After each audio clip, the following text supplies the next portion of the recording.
I actually was not allowed to go to movies. The only movies I ever saw were birthday parties. The attitude in my house was, why would you want to sit in a dark room with a bunch of people watching something on a Saturday when it's sunny and you could be cleaning the garage?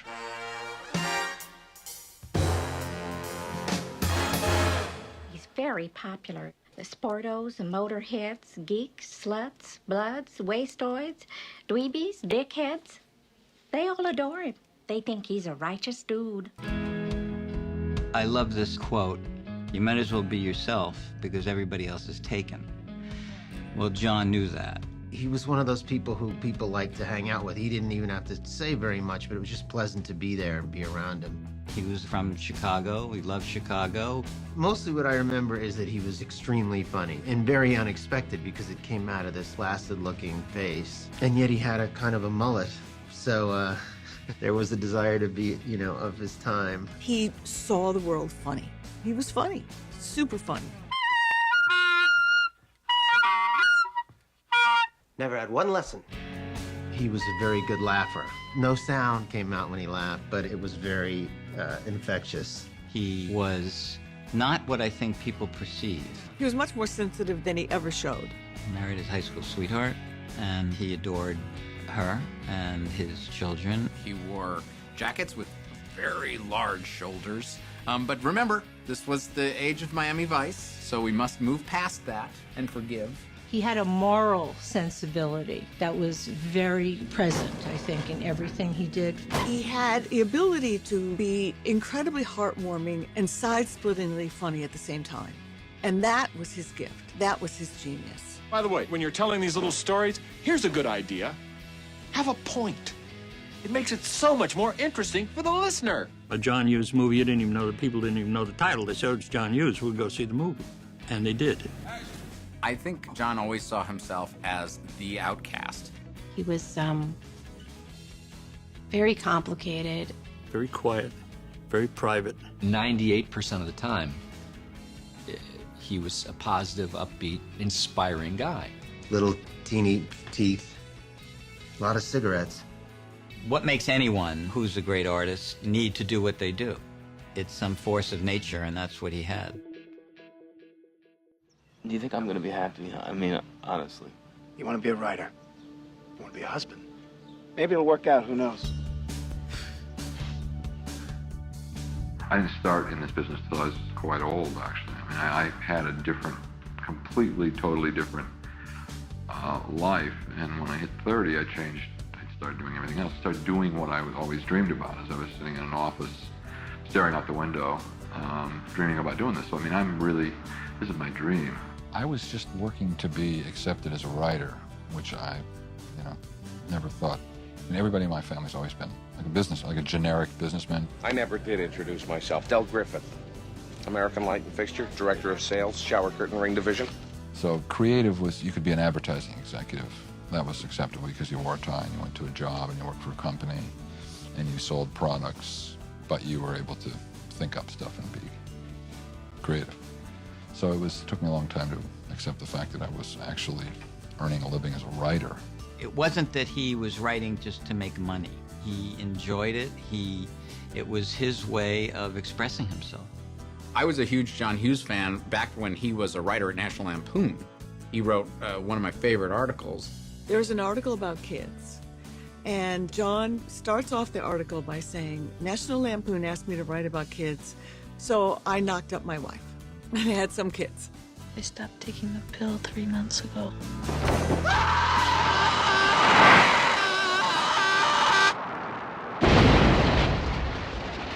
And I thought, hey, this guy's funny. I first came into contact with John because he sent stuff in through the mail, and I read it, and I was knocked out by how funny it was and how overwritten. So I called John, and I said, I want you to quit your job and come to work for Lampoon. He said, I'd never leave Chicago. So I said, well, you don't have to leave Chicago. And that's how it started. I did a lot of sort of, suburban guy, trapped in his garage for 3 weeks stories, this kind of thing. Quite a change from writing Kellogg's commercials to some of the things I did at the Lampoon. But it was a liberating experience. I mean, it's ridiculous as a 16-year-old, mostly looking at National Lampoon because there were boobs in it, to suddenly go, oh, wait a minute, there's this brilliant writer as well. Boobs, writer, boobs, writer, boobs, writer. I ended up gravitating toward the boobs, but I did make a mental note of that this guy John Hughes was a riot. Do you have a kiss for Daddy? Are you kidding? So that's how it is in their family. The Lampoon Animal House came out, big hit, so there was a premium on it. Anybody who had any experience writing, I mean, Hollywood likes to follow, they go stand where lightning is struck and wait for it to strike again. So everybody got development deals, and I somehow managed to make good on a couple of them. One night he called, and he was telling me his wife had gone to Arizona, and he was left with the kids. He literally had never been to a grocery store and never had done the laundry. He'd never done anything, and he was telling me what he was doing, and it was hilarious. I couldn't stop laughing, and he said, do you think this would make a movie? And I said, yeah, I think so. And he said, well, I have like 80 pages in a drawer. Do you want to read it? Sure, I want to read it. And that was the bones of Mr. Mom. And so I read it, and I said, look, I just love this. Let's make it. And that's how we got together. One day he wrote an article for the magazine called Vacation, and when I looked at it, I flipped. I thought it was just wonderful because I totally related with it. It was about me and my family, and it was about everybody's family. And I called John and I said, we're going to make a movie of this. He was on the rise as a successful writer, but nothing close to what was to come. Get your lazy behind out here and put that trunk up in the back. Oh, no, we've got it. It's very heavy. She don't mind. She's short and skinny, but she's strong. Her first baby come out sideways. She didn't scream or nothing. Isn't that something? I don't do anything else. It's like I just disappear for 6 days and return with 115, 120 pages. It's, it isn't any mystical experience. I think any actor, comedian especially, is really interested in good scripts. And when this kind of talent comes along, like it took me 2.5 years to write Ruck, it took me 3 days to write Planes, Trains, and Automobiles. Or 4, or did it go into 5? This kid's fastest writer in the world. He was so quick that one day he came out with Mr. Mom, and I sat down and gave him a few changes, some ideas for the script to improve it. He went outside my office. I had just a little office and an assistant out front. He asked her to get up from her desk. He sat down and he literally wrote the pages. He wrote the changes right there. That was it. And they were great. I was used to magazine writing, which was nonstop, constant deadlines. So when I started writing scripts, I applied those same things, those same sort of deadlines and pressure writing that I did in the magazine business and in the advertising business before that. I can tell you one anecdote. One night, he was doing rewrites on Some Kind of Wonderful, and I fell asleep, which I usually did, and the music was blasting, and he was chain smoking, and it was that kind of, image. He wrote late at night. He would just stay up, the whole time and listen to music and write. And I woke up about 5 in the morning, and he handed me 50 pages, and I went, oh my God, what did you do? I thought we were just going to do 3 or 4 pages. And he goes, oh no, I didn't get to that. I wrote something else. I'm just curious, take a look at it. He said, I don't even know what it's about. And the title page said Ferris Bueller's Day Off. Bueller. Ferris Bueller. I was about to say to him, you mean you wrote this 50 pages? And he was gone, out of the office, because he had run to the kids' room, his children, because he knew they were getting up, getting ready for school. That's what was on his mind more than what he had just written or anything else. I have the feeling that these things were playing out in his head before he wrote them down, and the writing he was channeling something. My writing technique is I think about an idea for a long time, and I know how it's going to begin, I know how it's going to end, and most importantly, I know who the characters are. So writing it is not the hardest part. I really I watch the film in my head and then just write down what I'm seeing. It's like watching the movie slowly, and you can change it. if you see the story going this way and say, it's too sad, I can move it back. I just picture it all as a write. I don't know how anybody else writes. I've never really discussed it with anyone. Drugs? Thank you. No, I'm straight. I meant, are you in here for drugs? I don't know why I'm here. Why don't you go home? Why don't you put your thumb up your butt? And I think a script has to read well. So I try to give every character a different speech pattern, not just the words that they say, but how they say them, what sorts of words they use, and do they use long sentences. I am not going to sit on my ass. As the events that affect me unfold to determine the course of my life, I'm going to take a stand. It's very staccato. I want a seat in first class where I was booked and ticketed over a month ago. I mean, I always try to tailor the speech patterns for the characters. This is a really volcanic ensemble you're wearing. You're not a good loser, you're just a loser, period. 9 times. And then when I'm finished with the script, I read the entire thing out loud to myself. And you learn a lot about your dialogue when you read it out loud, because it's built for the ear, and read it out loud and listen to it. I think if a lot of people did that, the overall quality of dialogue would probably improve. I can tell you, over the years that I worked with him, I saw so many scripts that got to page 75 or 90, and he threw them in the garbage can because he didn't feel like he had the ending that he wanted, or something didn't, feel right to him that any other writer who had gotten that far into the script would have kept, but he didn't. Wood's expensive. Words are cheap. He once said to me, look, our names are on this. It better be great. It meant a lot to him that his name was on it. He thought it was an honor. And he was right. Why are you holding my hand? Where's your other hand? Between 2 pillows. Those aren't pillows. Ah! Ow! Ow! Hopefully you would go to these films to meet these people. And these people would be someone that you would be interested in meeting and understanding, and your experience matching the experience in the movies. If your mother bought us a couch, she'd want to come over all the time and admire it. Would that be so terrible? Let's not fight. I think what people really respond to is that these characters were very real to him. So whether or not it took him a week or a month to write the script, these characters, I don't know, existed in his universe. Bon appetit. Very uptown. Hey, you're smiling. You should smile more often. Okay. Whenever I try not to smile, I smile more. You would read his scripts and the characters would jump off the page. I mean, it became so visual. It seemed simple to create these people. I start with character.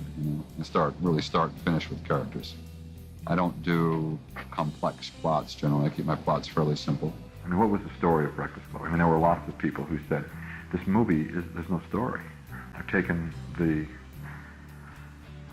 time and energy that would go into building, plot and put it into characters. Whether you talk about Ferris or Ducky or Andy from Pretty in Pink, he understood the pathology of those characters, and there was a sense of truth to their journeys. It wasn't, let's try and have a character who's funny. I got a slight problem here. I don't have the $42.50. I have $2 and a Casio. People fascinated him. He observed things, and then he just filed things away. People in his life, people that he met, things that he observed, and he filed them away, and then he found a way to use them later. He listened to everything, and he could remember, what people said exactly. He really had a writer's brain. I borrow liberally from the past and from the present. I mean, all this stuff is somehow, I've been witness to it either firsthand or I've either gone through it or seen someone else going through it. I've never seen a guy get picked up by his testicles before. So I take these things and I see and somehow work them in there. I haven't gotten anybody mad at me yet. The wonderful thing about Jon is that he delights in such small things and such sort of strange little idiosyncrasies of human nature, and I think that's what he brings to light in his films, and therefore I think that makes them much more enjoyable and accessible to more people, which is why they're so successful. Ferris, my father loves this car more than life itself. A man with priorities so far out of whack doesn't deserve such a fine automobile. John told me about some friend of his that had a father that when the dad came home from work, the children were not allowed to talk to him. So this is the kind of home that Cameron lived in. He said, your father's the kind of guy that will make sure that all the screws and all the hinges and all the doors line up straight up and down. And then the hockey jersey thing. He said, you have no relationship with your father, but your grandfather lives in Detroit.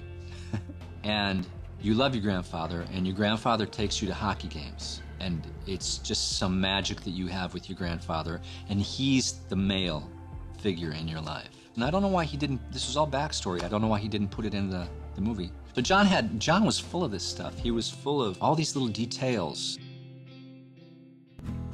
This is the real world. It looks like this.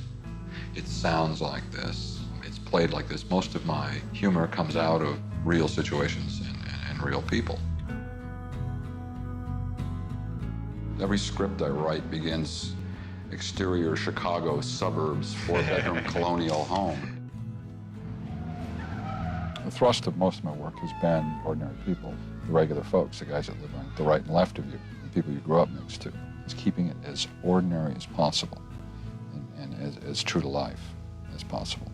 John expressed the most important element of any movie, and especially of any comedy, relatability. I think I see my dad. He had such insight and honesty, and that's what audiences related to. She said she'd meet you here? Not in those words. In any words? I believe in doing what I can to make a script and ultimately a movie something that you can identify with. I love this woman. I love this woman, and I have to tell her. I mean, I've liked those movies best. Do you feel this vehicle is safe for highway travel? Yes, I do.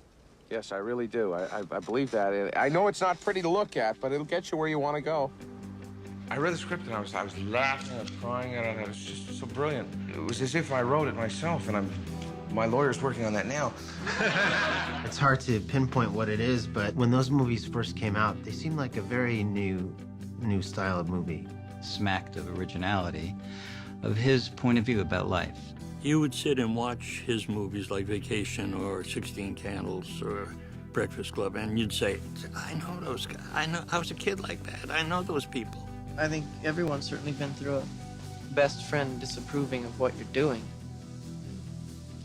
And everyone's been through a parent wanting you to do something and you wanting to do something else. Oh, yeah. I mean, I think everybody's experienced everything that's happened in every movie that he's ever written, you know? I guess he saw the parallels in the kids of the 80s with what he went through, I guess, in the early 60s or in the late 60s. Most of my younger years were spent listening, having to listen, and watching. In high school, for me, it was watching everybody doing everything, which I think may be one of the reasons why I remember so much of it, is I just was aware of it all the time. Whatever experiences he had in high school were absolutely branded on John. John always said that he was the fairest guy, and his girlfriend, who later became his wife, was Sloane, and then there was always somebody who was sitting in the back seat, who was the Cameron guy. I obviously didn't know him when he was a teenager, but I have a feeling he was a quiet observer type. I doubt he was the playful guy cutting school. I'll bet he was real quiet. I actually shot at my old high school, and I shot at the door I used to escape from when I would slip out of school. I mean, it was actually the same exact location. That was kind of fun. Kept time traveling back. So John definitely saw himself, or remembered himself as the Ferris character, but, you know, we're all combinations at any given time. This place is my church. I can come here, and what anybody says about me doesn't matter. I wanted to be a painter in high school. I thought that it was a cool thing to do. No one else did, of course. Just me, and that was it. When you're passionate about something at that age, and it consumes you, in my case, it was art, it goes a long way towards getting you through loneliness, because you've always got your art to fall back on. And it builds a certain amount of self-reliance, and I didn't really much care what other people thought of me, because I could go look at my work and say, I like that, and I did that, and it was, you know, self-recognition. Should we dance? Wouldn't be unheard of. John and I had a few sort of key conversations about Ducky's relationship with Andy, Molly's character, and how deeply John had empathized with that. Just because I'm going out with Blaine doesn't mean I can't be friends with you. I mean, it doesn't change the way I feel about you. You could tell the wounds were so fresh from high school for him that he'd always have that. He'd always have that rawness, and as you can see, turn it into something that he could give back to people. You know, I don't know why, but there was a very long period in his life where he was innately and distinctly in touch with the teenage voice, with the raw emotions that one has, the feeling out of place and feeling that nobody understands you. I mean, you are their movie maker for the young people. I've generally dealt with relationships within young social structure. I mean, I went into a particular genre because I saw a need there for a film. When I met him, he was 35 or 36 years old, but he was definitely keyed in to what made young people tick, and he was their advocate. I think that John really related to teenagers. I think in some ways he maybe felt like he was still a teenager. I really don't like labeling people, you know, teenagers, you know. I mean, they're people. I just think that people have tended to think that if you're going to do a serious movie, it had better be about adults because people under 21 aren't serious. And I think that the thoughts and feelings and emotions of someone 16 are as valid as my thoughts at 35. Why should, you know, human emotion be discounted for age? I don't believe in that. Pardon my French, but you're an asshole. You're absolutely right, sir. You've hit the nail right in the head. And I think that's one of the reasons why the films work, is that, you know, and it's one of the reasons why I get slapped a lot by the critics, because a lot of people, for some reason, don't like to give kids that sort of credit for having problems. You know, I don't know why. You don't know what's important. You don't know what the hell you're talking about. I do know what the hell I'm talking about. You just never listen to me. You only hear what you want. Will you listen to me for once? If you want to talk about revisionist history, you want to see how the critics treated a lot of this work, you'll see it's an eye-opener. Now, of course, the intelligentsia put it up on a pedestal. But that's not how they supported him then. It was always teen movie, and it never took it that seriously. I've been criticized for stating the kids' side of things a little too emphatically. And my point of view on that is, well, no one else does. So if I'm too emphatic, it's balanced out by the lack of, the general lack of empathy that I think society in general has for teenagers. Good morning. Welcome to another day of higher education. Hi, Ducky. How are you? Not all that bad, considering I'm in this dump. The way I really write these is this is what I would have written if I had this skill when I was 17. Because this is what I was thinking about. These are the same things that I felt, that I believed in. And I'm just, you know, it took me this long to get enough skill to, you know, make a screenplay out of these things. Ray, this is 1987. Did you know that a girl can be whatever she wants to be? I know, my mom's a plumber. When you're in the middle of something, it's very hard to chronicle it. It's much easier when you've been through it, you can look back, and, you know, the wounds have healed, and things have been put into perspective. You know, the highs aren't quite so high and the lows aren't quite so low. These pictures really have to be done from the inside out. You can't go in saying, I'm going to interpret young characters and present them the way I think they should be. You really have to go in and say, I'm doing this film for people that are going through this situation right now. When something reminds you of how you felt when you were a kid, how intensely you felt love and how much hope you had and how absurd things were, you know, it's fun to go back and remember that. I mean, he defined a generation, you know? Adams. Here. Adamley. Here. Bueller. Bueller. Bueller? Anyone? Anyone? I'd shown how difficult life at that age can be. And I felt somewhat of an obligation to show how much fun it can be. This is a time of enormous turmoil in your life. It's also a time of great joy. Ferris Bueller, you're my hero. You bet.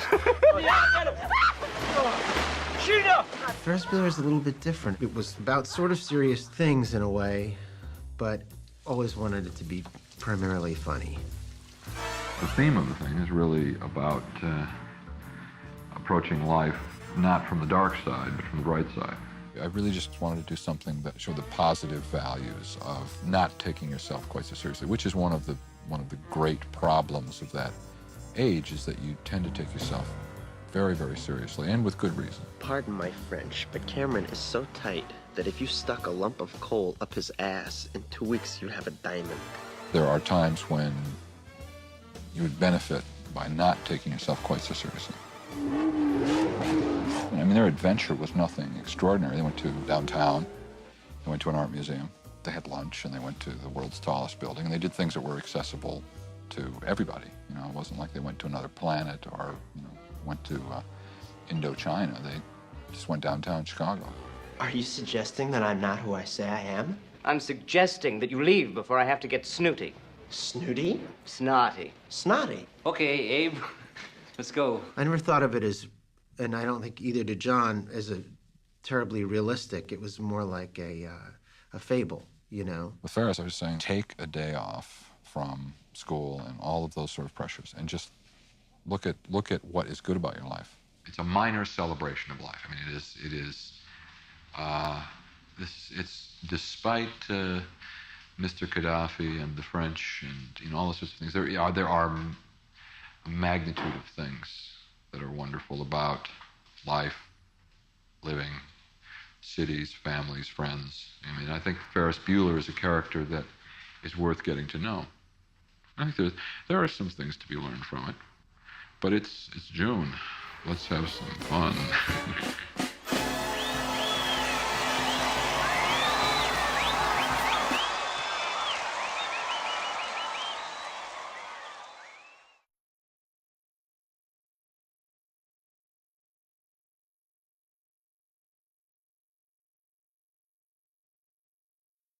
Look, I don't want to be rude, but I'm not much of a conversationalist. Please don't let me stand in your way. The last thing I want to be remembered as is an annoying blabbermouth. You know, nothing grinds my gears worse than some chowderhead who doesn't know when to keep his big trap shut. I always like to find people who have qualities in their own character that are similar to the qualities in the written character. Usually what happens is I'll write it, and then I'll cast the film, and then I usually go back and adjust things for a particular actor's style. If you look at Macaulay Culkin, if you look at John Candy, you look at Molly, it's not that just he fit them into what he wrote. He had an idea for the character, it was written, he'd give the actor that script, but then there was something else that happened. Then there was this kind of a tailoring and a customizing and a sense of, I'm gonna make this fit like a glove. He got to know his actors as who they were. He'd want to talk about everything under the sun with you, and that's how many times I would watch him get more of an understanding of your humanity, your eccentricities, what makes you happy, what you're afraid of, and he would write from that, as opposed to, I wrote a character and you're a good actor, so here you go. It wasn't like that. So for him, I think just having the actor brought the character to life. And the actor was thrilled because it allowed them to not just act, but to be that character, to own it and to channel it. That's what he was after. And he got lucky in that he found Molly Ringwald, who was an actress who totally got him and who he totally got. I don't see what makes you so different. I have some taste. He had a bunch of young people come in and audition for this thing he was going to do called the Breakfast Club. And then the story is that during that process, he met Molly Ringwald, and he was so taken with this girl, this fascinating young girl, that he went away and he wrote 16 Candles in a Weekend, is the legend. You know, in a sense, she was his muse. I mean, if you look at Scorsese and De Niro, they were a pair. They complement one another. And I think for John, Molly was able to be that person. I think Jon respected her for her feeling about the characters. He worshipped what she could bring to the screen and respected it tremendously. She left us, Daddy. We didn't leave her. There was nothing we could do about it. It just happened. And I envied that to a certain extent. Since when's a daughter supposed to know more than her father? Same thing with Anthony Michael Hall. Clearly, they got each other on a level that doesn't always happen with directors and actors. But obviously he would find a muse, because after Molly, he found John Candy and then wrote for him. You're going the wrong way! Thank you! You're going in the wrong direction!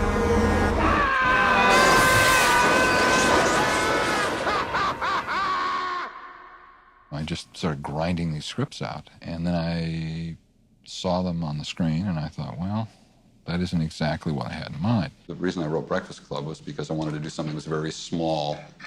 I figured if it didn't cost anything, they'd let me direct it. So I said, well, I'll make a movie in one room. We'll only have to build one room, and we'll never have to leave, and we can eat there and everything. And then I wrote 16 Candles and said, no, I have to direct this one. I think it's very flat. Okay. He's the one that's getting freaked out now. You should say, excuse me, which will be his cue to go. I got into it sort of, I was naive, you know. When I did 16 Candles, I didn't know anything about how movies were done. And, I thought I had to make lunch for everybody. I just didn't know. So when it came down to the wardrobe, I thought I would have to pick all the wardrobe. In casting, I thought I'd pick all the cast. And I like to do that. On the set, I know from others that he was, he was in charge. But I also understand that he was not a martinet. He was well received by the actors. He's a really sweet guy, but you were always aware that he had a lot of power and that he really cared about your respect for his characters. There were a few times when Jon was under pressure that he got tense, and like, what's with Jon today, But we're human beings, we're not machines. The few times when any of us didn't agree with something, it could be quite tense. He wanted things a certain way, and he would battle for them. But it never lasted, You never had the feeling that anything that happened at work, it never carried over to the next day or anything like that. I remember one day he came up to me and he took my purse, my set purse, and opened it up. He wanted to make sure it wasn't stuffed with Kleenex, that I had actually thought about what Amanda Jones would have in her purse, and I had thought of that. So I passed that test. I like, give people a lot of freedom, and there are certain people who would prefer to be told, what are my lines, where do you want me to stand, how do you want me to do it, and if that's what makes them comfortable and help them deliver their performance, then that's what I'll say. I think that's the important thing, is what do you need to deliver your performance, and the job of the director is to, as I see it, is to help them get there. He never coddled anyone. He wasn't warm like that warm. He was warm as Jon, getting the character that he wrote out of you. And he would talk for hours if he had to an actor, to express certain things. He was sometimes very specific, when he wanted you to turn your head, very detailed. No! And then other times he was very loose. And we improvised, my memory is. Hey, so Kennedy, so I think he was so confident in what he was able to do that once he would hear it aloud, he would say, okay, do it, okay, try something different. Just, okay, make something up. And he did that with all of us. Well, I'll see you tomorrow then. Gobble, gobble. He desired change in the writing, and I was trying not to change as much as he wanted to change, because I believed in his writing, and he was so available to the actors to make changes. He loves collaborating with his actors and to get you going, and he makes you feel so comfortable, and he gets very excited when you get excited. He'll let you incorporate what you feel to be right into the dialogue, and he's very improvisational and very collaborative. He really says the right things at the right time, and he works in a way that is really unique and yet incredibly rewarding.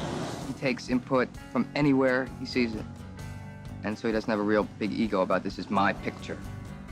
He's smart enough to take everything and assimilate it and use what he thinks is right and what isn't. He lets go of. You know, I didn't have to come in and say, no, do it as written. You know, I mean, it's just not... No, he doesn't work that way at all. He's really looking for what's best, as we all are. And that's a great, it's the best kind of collaboration. No one's fighting. Every take was a little bit different, you know? Yeah. There's no point in doing the same take over and over and over. Before we started anything, we all just had a little conference about whether or not we could make the scene, stage it better. Is there better dialogue? Can you please help me fix this dreadful script? To be modest, it's a great script. A lot of that stuff was probably just for John's own amusement. He was just, you know, we got it, just, you know, make me laugh, you know. If somebody's got an idea, I don't care where an idea comes from. If I think of it, or whoever, I mean, my sound man, Jim Alexander's always come up to me with suggestions, dialogue things, and a couple of his lines were in Breakfast Club. And I welcome that. I don't, you know, I mean, pride of authorship is something that I'm not really burdened with. I don't care where it comes from. I mean, what is the picture ultimately going to look like? I mean, if set dressing has a wardrobe idea, I would hope that they give the wardrobe people that idea, and the wardrobe should feel comfortable saying yes or no to it. Hi, I'm looking for that song about the guy that killed himself for the girl that hated his guts. Do you know what song I'm talking about? I sort of, in a way, got into movies to get into music. And here I am. Applause, applause, applause. My personal tastes are more rock and roll based. And one of the reasons I like doing young films so much is that I really get to get in there with the music and get it loud. John was definitely a music nerd and absolutely proud of it, and had just an encyclopedic knowledge of mostly British music, because that's what he was an enormous fan of at the time.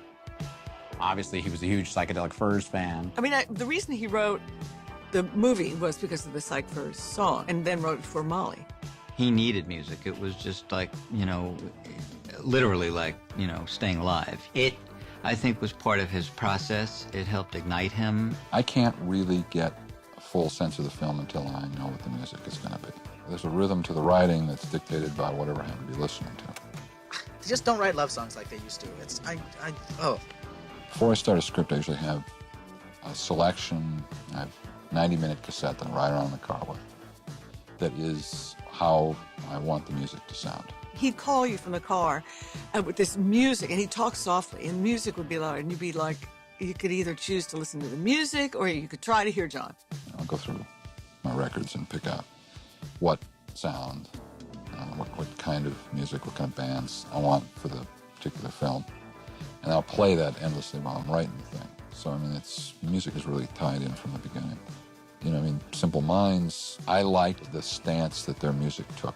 There was a certain tone to their music that I thought matched the tone of the Breakfast Club.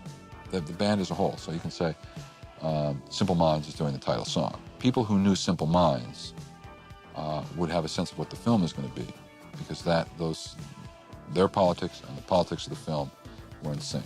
Yes, can I get your opinion on something here? Is this any good? It's hot. White hot. He also relished discovering groups or exposing them to the world. By the time I heard it, it was always, look, listen what I found, and he would play it for me. I think he felt a little bit like a music nerd with unlimited power, because all of a sudden he changed from a guy who just, you know, loved these bands from afar, and he became a guy who could make bands and break bands in the United States. And I think that was a huge area of satisfaction for him. I don't think that many people were aware of New Order until we used a bunch of their stuff in Pretty in Pink.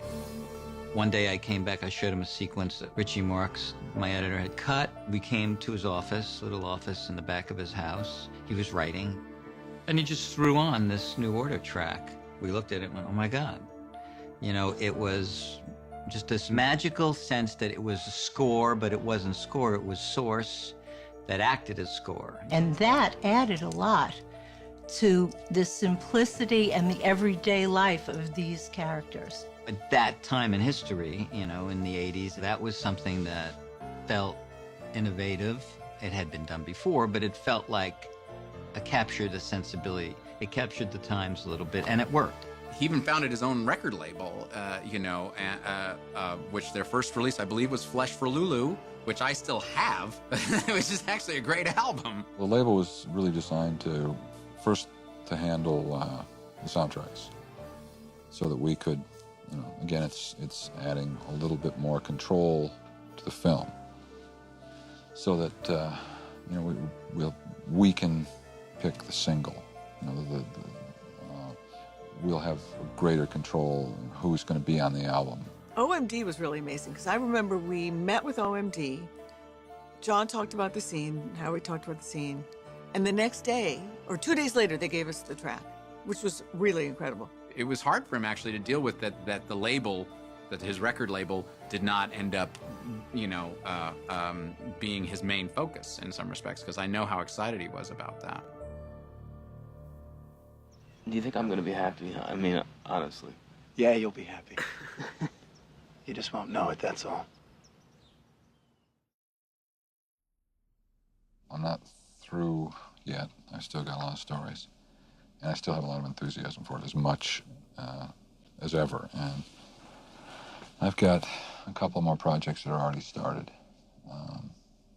Every February, it seems, this is the 3rd February in a row I've had a picture out. So no, I'm not gonna, it's not the end. And when people stop going, I guess it'll be time to stop. But so far they're still going, so I'm not, my enthusiasm for it, for that period of life is still strong. And when that audience boos me, I'll bow out. But I like it, and I want to continue with it.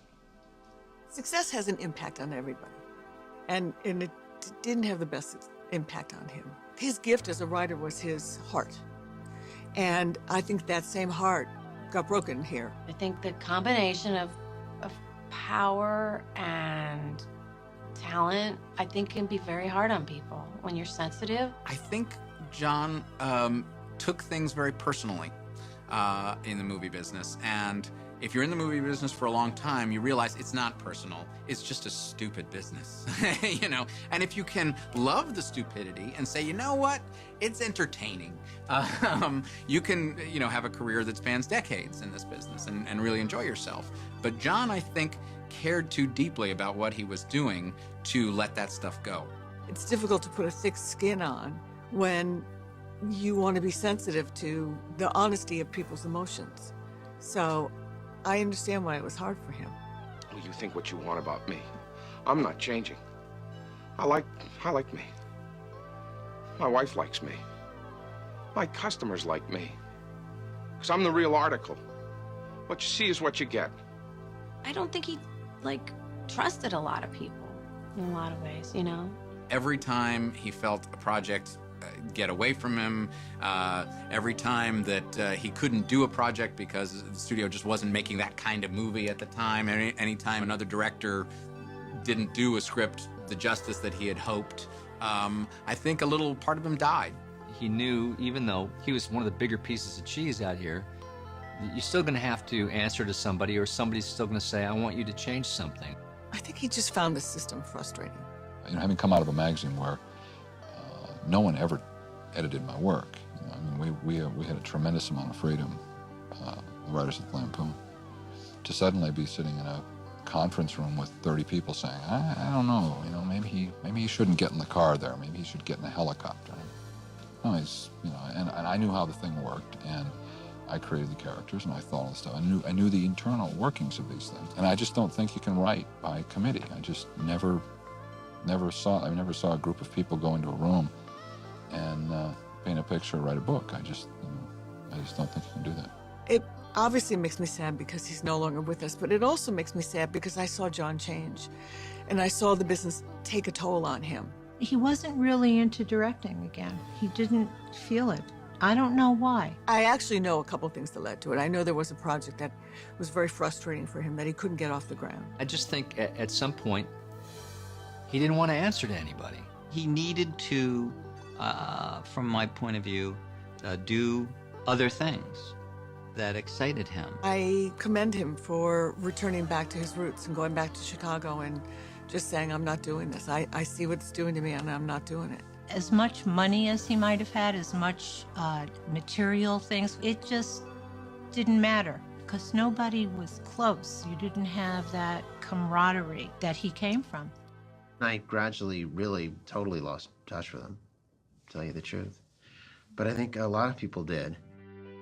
Apparently, he bought a big piece of land and actually apparently tried to farm it, which that was a rumor. I don't know if it's true. He got this property, huge property, acres and acres, outside of Chicago in the countryside somewhere. I forgot exactly where. And he was raising like 18th century cattle. He had made an amazing farm and planted so many amazing trees. He was very excited about botany. You know what? That's kind of a nice vision of John Hughes. That's the way I'd like to remember him, wearing his overalls. You know, I would imagine he'd at least have the Walkman with the, with the psychedelic furs on. You know, it's possible to think of him in exile or something like that. But I don't think so. I think he was, it sounded like he had a very full life that he was really loving. I still love to write. I haven't lost any. In fact, when I finish directing a picture, I can't wait to start writing again. I just like to do it. It's, some people put ships in bottles. I put scripts in bottles. It almost rhymes. Did you ever expect him to come back and do something else? Yeah, I did. I expected it. I mean, I know he turned away, but I expected something. I expected a book or a very personal movie. I mean, yeah, I did. I expected it. I was hopeful. It's amazing to me that at a certain point he stopped, because I don't know what he did with all that talent. I don't know how many scripts he wrote and stuck in a drawer. He wrote forever. He wrote diaries, and he wrote books. He needed to tell these stories. He needed to write. He had lots of scripts. He told me. I said, give me one of them. And he said, no, I don't know. I don't want to deal with those people in Hollywood. I said, I'll deal with the people in Hollywood. I don't think he ran away. I think he left and went back home. Maybe he knew he was going to go early. Sometimes that happens. Maybe he knew he wanted to spend the rest of his time with his family. I don't know. Maybe he just felt like, I'd be happy just writing, staying in Chicago, just writing. Don't know. I don't know. Do you remember the last time you spoke with John? No, I don't. I know we had a laugh, and I don't remember when it was, no. I don't ever be one of those guys that when you leave, they go, oh. So I'm conscious of that, and I don't get in people's way. I was in Williamstown, where my wife was doing a play, and I got a phone call from our attorney. John and I had to share the same attorney, and he called me in tears and told me. Oh my God, where was I? That was so shocking. Befittingly, I was in Chicago. I heard it on the radio, and I stopped, because I couldn't believe it. And I called somebody, and they said yes, and I started crying. I really started crying. When John died, it was like part of our lives left. His passing really made me feel like a grown-up. In a not a good way, It was a shock. It never occurred to me that would happen. I didn't believe it like the rest of the world didn't believe it. This sounds stupid, I know. It's just there's some people that I just don't think of as, don't think that they're ever going to die. Through his work, he'll be alive forever. But, just the mere fact that that energy was not on the planet anymore, that was weird. I felt so sad that he, I don't know. I felt bad that I hadn't gotten to ask him, talk to him more. And I felt really bad for all his friends and his wife who, he worshipped. It was very hard to accept. It's still sinking in. But I miss him. Is there anything that we can learn from your films that is an insight into who you are?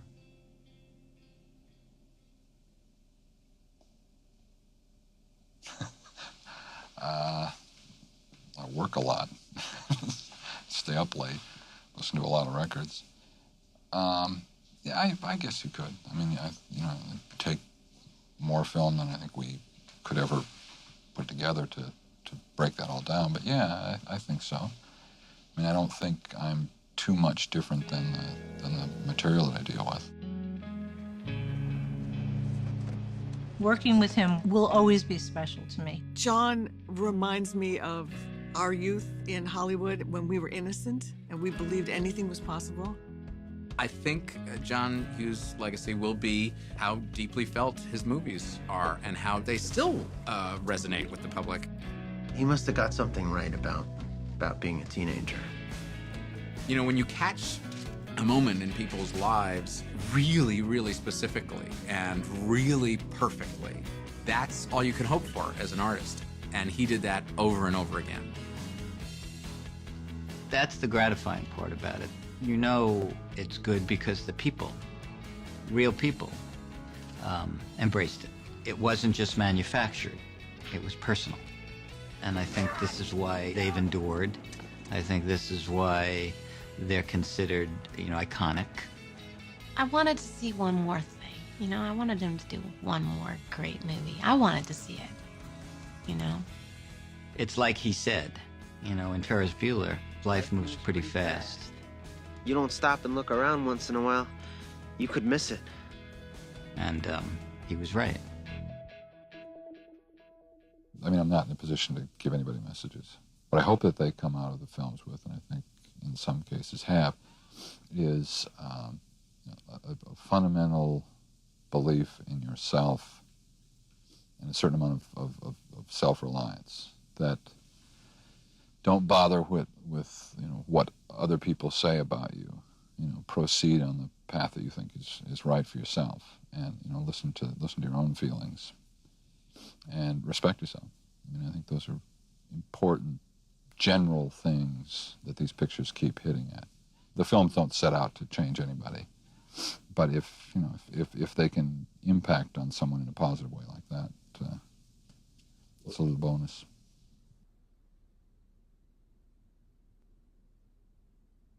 I wish Jon could do one. It would make it a better documentary. We should hear from Jon.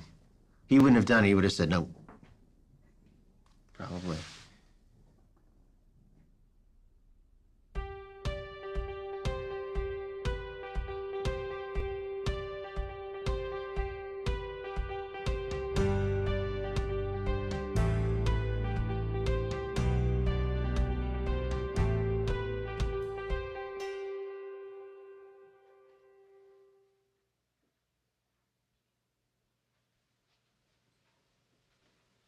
You're still here?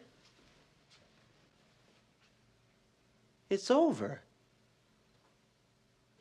Go home.